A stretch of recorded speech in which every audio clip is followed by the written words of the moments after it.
What's up, Rasta? What's going on? Nothing, just chilling. So tell us about your lock journey. So my lock journey, I've been locked going on 3 years next month, May 12th. Definitely been a beautiful journey. When I first started my locks, I became enlightened, more in tune with self, more spiritual. People tend to say, when they get their locks, they be feeling different. And I became vegan, more in tune with self, my ancestors, and I see the world differently. I would say it's kind of like taking a mushroom, but not to that extent, but somewhat to that extent. It's like it opens up a third eye. How many years you say you had your locks? 3. 3 years? Well, going on 3 next month. What'd you have before you got your locks? I had a fro, like just a natural afro. So what kind of maintenance do you do to like lock in the moisture or just keep your hair maintained? I'm gonna be honest, locks are low maintenance in a sense, but you still have to take care of them. When I say low maintenance, it's more so like you don't have to wake up every day, curl it, or be like, oh, I gotta tweak it, do all this. Now you can fix your edges, ladies, y'all can fix your edges. But what I do is, so I make sure I run water through my hair. Sometimes it's just water when I shower, cold water, because hot water strips the nutrients from your hair. Cold water helps lock in moisture that you put on there.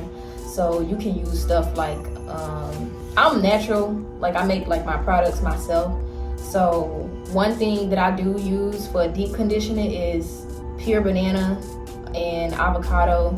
And I just lather it on my hair as a mask all the way through from the roots to the ends. I let that sit on there for about sometimes 1 hour, or if I'm running errands, or if I'm just doing some cleanup work around the house, I just let it sit on there. For some women that want to start their locks, what kind of tips would you give them?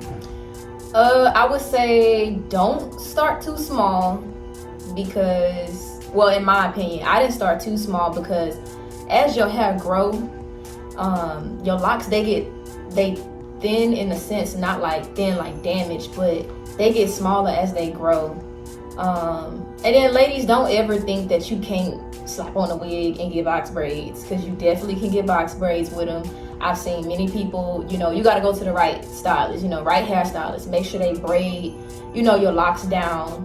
I don't know if you'll be able to get away with like thicker locks like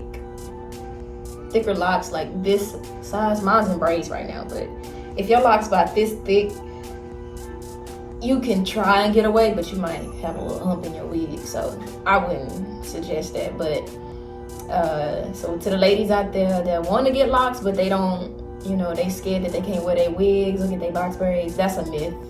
You just gotta find the right stylist. What do you think locks represent in the culture today? I feel like locks represent, especially in the Black community, it represents power, strength. I don't call my locks dreads because the word dread is like bad. It means bad. So when people be like, oh, I like your dreads, I be like, nah, nothing dreadful. There's nothing dreadful about my hair. I have healthy locks, but definitely it is a way that we, as the Black community, express our hair or ourselves. Met a lot of people, honestly, having locks, being in a lock community, like, it's like the lock community it's really a community. Like, you see other people with locks, it's like you're a part of a family, you're a part of something, so you're gonna always be noticed. I've came across a lot of people, that's all I can just say.